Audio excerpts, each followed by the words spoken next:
In this quick tutorial, I'm going to show you how to use and redeem an M&S gift voucher.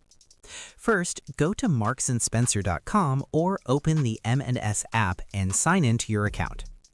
Next, browse the items and look for the one you want to purchase. Once you find the item you're looking for, click on it. Then, select the specifications like color or size and click on Add to Bag. This will bring a small window asking you to continue shopping or go to checkout. Click Checkout to go to the Payments window. Then, click Checkout securely. After that, scroll down until you find Payments section. Then, under Payments, you can see Pay by gift card or rewards vouchers. Click the drop-down and enter your M&S gift voucher code and then click Apply. The voucher value will be deducted from your total. If there's any remaining balance, pay the rest using another payment method. You can also use M&S gift vouchers in-store by presenting the voucher at the checkout. And that's it. That's how you use and redeem an M&S gift voucher.